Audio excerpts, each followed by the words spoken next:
Welcome back. This is the weekend when maple producers across northern New York hold open houses, welcoming visitors to their sugaring businesses to show them how they make their maple syrup and other maple products. New York State has a list of about 20 maple farms in Clinton, Essex, and Franklin counties that are taking part, and more than 150 statewide, offering tours and pancake breakfasts. Maple Weekend is happening this Saturday and Sunday, March 19th and 20th, and then again the first weekend in April, on April 2nd and 3rd. You can find a link to a website to help you find a sugar house near you. New York Senator Chuck Schumer and others have been encouraging landowners to allow sugar makers to tap their maple trees to boost the amount of maple that New York produces every spring. One of the places where that is happening is in the Tri-Lakes, where the Wild Center is tapping into the kindness of neighbors to show visitors how maple is made, and giving those landowners a sweet gift in return. Looking at it now, the solution was simple. Tap your neighbor's trees, with their permission, of course. The call went out to anyone in the Tupper Lake area who had maple trees and wanted to turn the sap into gold, both financially and gastronomically. The Wild Center said that they would provide the hardware, buckets to catch the sap, and a sugar shack to boil it and turn out gold-colored maple syrup. It has turned out to be an untapped potential for the museum and locals. That was the idea 5 years ago, and it worked. Today, the two parties share in the sweet results at the end of the season. We didn't have any tappable maple trees on our property at the time. So, but that doesn't stop us, that's a small thing.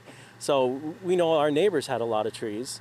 So we invited the community to come in, and we proposed that we'd supply the equipment, they would give us the sap, and then we would split the syrup with them.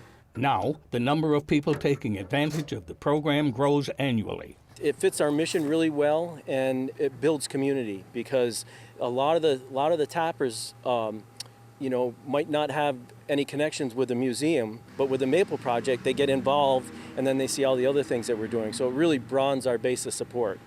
Dave St. Ange had never made maple syrup, but he attended an intensive maple syrup making course at Cornell University, and that gave him the tools he needed to get underway. Maple syrup is mostly made in the eastern United States. The domestic and overseas markets for it are growing nicely. That's why the maple industry is seeking out more producers to meet the demand. Maple producers say that the more the public tastes the real stuff, the better they like it and more buy it. The Wild Center is also boiling down the art of sugaring and passing it down to a younger generation of school children. The program has plenty of action in it while teaching a lesson about nature. Youngsters learn that it takes a lot of sap to make real pancake syrup. And you guys got 43 gallons. That's a ton of sap. So, out of all that sap, how much syrup do you think we can make? 100. 100 gallons of syrup? Any other guesses? 2,000 gallons of syrup. 2,014 gallons of syrup. Unfortunately, we can. Girls, let's listen. All right, we can only make this much syrup out of all that sap. 1 gallon. All right, boys and girls. We do about an hour-long program, half hour in class doing different activities, and then we do a half hour outside. What do you teach them in the class? So we teach them the life cycle of a maple tree, how to ID a maple tree, some of the science behind sap flow, how the sap gets in the tree, and how we get it out. The number of local residents joining the Wild Center's maple syrup program is expanding. I have 14 trees tapped, and I've been in this program since its inception.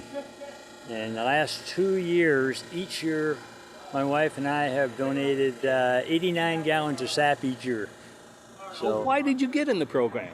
Well, I've been associated with the museum here as a volunteer since it opened. And it was just a great thing to do because it's a community project. And that's what we liked about it, The more people in it, the better it is. Sap from donors like Fred Gates is pumped from holding tanks at the sugar shack up to a larger tank where gravity carries it back down to a wood-fired boiler where it becomes maple syrup.